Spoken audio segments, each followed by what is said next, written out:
Dunia mengenalnya sebagai pakar hukum internasional yang gigih memperjuangkan batas-batas darat, laut teritorial, dan landas kontinen Indonesia. Seorang yang tak pernah lelah berjuang memajukan pendidikan hukum di Indonesia. Ia adalah Mochtar Kusumaatmadja, seorang negarawan, pendidik, sekaligus pemimpin. Mochtar Kusumaatmadja menyelesaikan pendidikan di Fakultas Hukum Universitas Indonesia tahun 1955 dan meraih gelar Master of Law tahun 1956 dari Yale University, Amerika Serikat. Tahun 1962, ia menamatkan kuliah S3 di Universitas Padjadjaran dan menjadi doktor di usia 33 tahun. Setelah itu, ia sempat melanjutkan pendidikan postdoktoral di Harvard University. Disinilah ia banyak belajar dan mengkaji pemikiran pakar hukum dunia yang kemudian menginspirasi teori hukumnya, teori hukum pembangunan. Prof. Mochtar itu karakternya keras dan tegas. Ya, Mochtar dari dulu selalu cerdas ya, mampu berpikir strategik gitu ya. Tapi juga dia seorang organisator yang ulung. Beliau itu seorang leader, seorang pemimpin, seorang yang kerja keras, tekun, dan juga visioner, ya, melihat ke depan selalu. Sebagai pakar hukum laut pertama di Indonesia, Mochtarlah yang menggagas konsep negara kepulauan yang dituangkan dalam Deklarasi Juanda 13 Desember 1957. Konsep yang kemudian dikenal sebagai Wawasan Nusantara ini diperjuangkan Mochtar pada konferensi-konferensi PBB tentang hukum laut internasional dari tahun 1957 hingga 1982. Setelah melalui serangkaian perundingan pelik selama 25 tahun, konsep Wawasan Nusantara akhirnya berhasil diakui dunia internasional dengan ditandatanganinya Konvensi Hukum Laut ketiga pada tahun 1982 di Montego Bay, Jamaika. Kita kan negara yang majemuk dalam segala hal ya. Harus ada struktur yang mempersatukan itu semua. Jadi secara geografis itu harus betul-betul jadi satu ya. Apakah itu daratannya, lautannya, pegunungannya, angkasanya. Karena kalau itu tidak bisa dipersatukan, ya, yang terjadi adalah suatu kesatuan politik yang bisa saja nantinya tidak tahan lama. Dan Wawasan Nusantara ini membuat landasan hukum dan politik dan ekonomi untuk mempersatukan bangsa yang begini besar ya. Negara kepulauan dalam konsep hukum laut internasional adalah negara yang disatukan oleh laut secara de jure, tetapi secara de facto kita dianggap bersatu apabila di antara pulau-pulau kita itu dihubungkan oleh kapal berbendera negara kita sendiri. Jadi untuk mengimplementasikan de jure-nya hukum laut bahwa kita negara kepulauan menjadi de facto, kita harus penuhi laut kita dengan kapal-kapal kita sendiri, yaitu kapal dagang dan kapal nelayan kita sendiri, kapal pemerintah kita sendiri, dan kapal perang kita sendiri. Barulah konsep negara kepulauan, Wawasan Nusantara yang beliau perjuangkan itu menjadi kenyataan di negeri kita ini. Kemampuannya di bidang hukum dan diplomasi membuat Mochtar Kusumaatmadja dipercaya menduduki kursi Menteri Kehakiman tahun 1974 sampai 1978 dan Menteri Luar Negeri periode 1978 sampai 1988. Sebagai seorang diplomat, ia dikenal cerdas dan piawai mencairkan suasana dalam suatu perundingan yang serius bahkan menegangkan. Kemampuan inilah yang membawanya sukses melakukan berbagai diplomasi politik, baik di tingkat ASEAN maupun internasional. Jadi sebagai diplomat, beliau bukan diplomat profesional, tetapi sikap beliau dan kemampuan beliau berdiplomasi itu luar biasa. Jadi di dalam pembicaraan, dalam perundingan dan sebagainya itu bisa menimbulkan rasa wibawa terhadap counterpartnya. Ya. Cara bicara beliau juga sangat bagus, sophisticated, dan terukur di dalam menyampaikan pendapat, tidak pernah ada emosi, dan itu yang memberikan kesan menurut saya sangat positif bagi teman berunding beliau.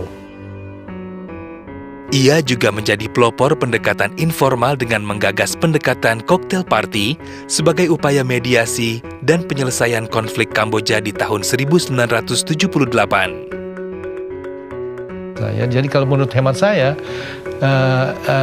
karya diplomasi semacam ini itu layak untuk diberikan penghargaan sebagai pahlawan nasional ya. Karena apa?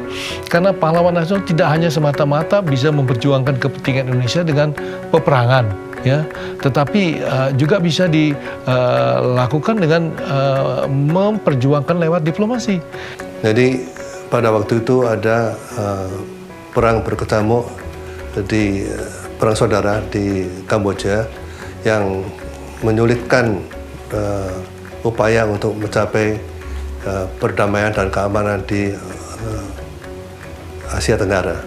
Dan akhirnya Pak Mokhtar mempunyai gagasan yang penting sekali dan membawa hasil, yaitu mengumpulkan semua pihak yang berperang untuk berkumpul dan mencoba mencapai penyelesaian. Tapi beliau juga sadar bahwa sebenarnya tidak mudah untuk mereka yang berkelahi untuk berkumpul. Karena itu beliau mencari cara supaya meeting itu sifatnya sangat informal. Jadi beliau canangkan istilah cocktail party. Semasa menjabat sebagai Menteri Kehakiman dan Menteri Luar Negeri, Mokhtar Kusumatmadja banyak melahirkan produk dan kebijakan yang fenomenal. Pada tahun 1972, kertas kerjanya mengenai pengaturan hukum masalah lingkungan hidup menjadi substansi laporan nasional Indonesia pada Konferensi Internasional Lingkungan Hidup di Swedia. Hasil konferensi ini dikenal dengan Deklarasi Lingkungan Hidup Manusia 1972. Mokhtar Kusumatmadja dan Universitas Padjadjaran merupakan dua hal yang tidak bisa dipisahkan.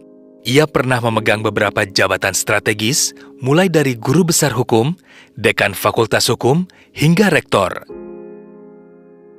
Sebagai ilmuwan, Mokhtar Kusumatmadja melahirkan teori hukum pembangunan sebagai pengembangan konsep hukum sebagai sarana rekayasa sosial yang lebih sesuai dengan kondisi Indonesia. Teori ini kemudian dikenal sebagai Mahzab Unpad. Sumbangan terbesar Pak Mokhtar itu dari teori-teori hukumnya. Misalnya Pak Mokhtar mendefinisikan hukum itu tidak semata-mata norma, tapi hukum didefinisikan sebagai asas, sebagai kaidah atau norma, kemudian ada lembaga dan ada proses.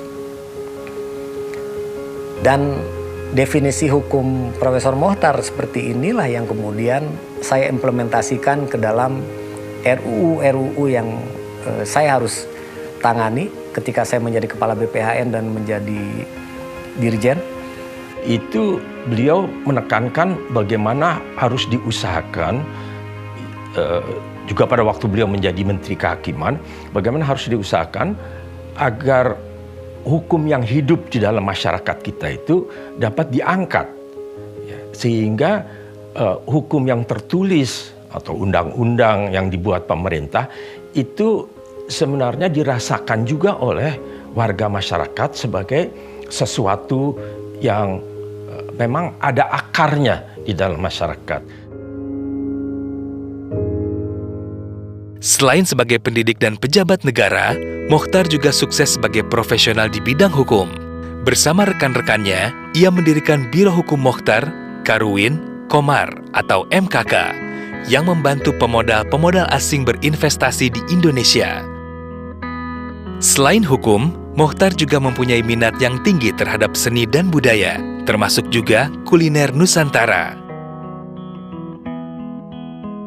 Cita-cita diplomasi ini diwujudkan dengan mendirikan restoran Indonesia Nusantara di New York tahun 1986, membentuk Nusantara Chamber Orchestra melalui Yayasan Nusantara Jaya pada tahun 1988, serta mengusung pameran kebudayaan Indonesia di Amerika Serikat atau KIAS tahun 1990 sampai 1991. Jadi Pak Muhtar ya menganggap ini pameran kias ini bukan semata-mata untuk tempat menunjukkan kebudayaan ya, tapi juga sebagai sarana untuk menggambarkan Indonesia ini adalah suatu negara yang unggul.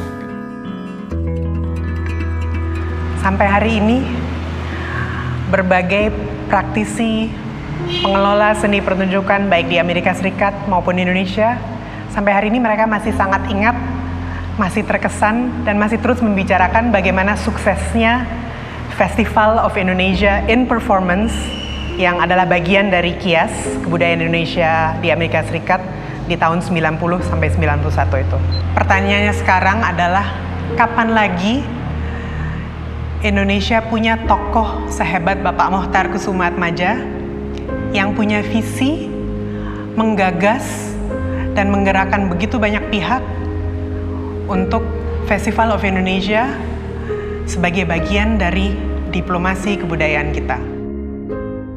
Lelaki yang hobi bermain catur ini boleh dibilang sosok yang komplit sebagai seorang pendidik dan negarawan. Ia telah meletakkan fondasi yang kokoh bagi pendidikan dan pembangunan hukum di negeri ini. Dengan wawasan Nusantara, ia memerdekakan dan menyatukan kita menjadi satu Indonesia. Rekam jejak hidupnya ini adalah teladan nyata bagi kita generasi penerus bangsa.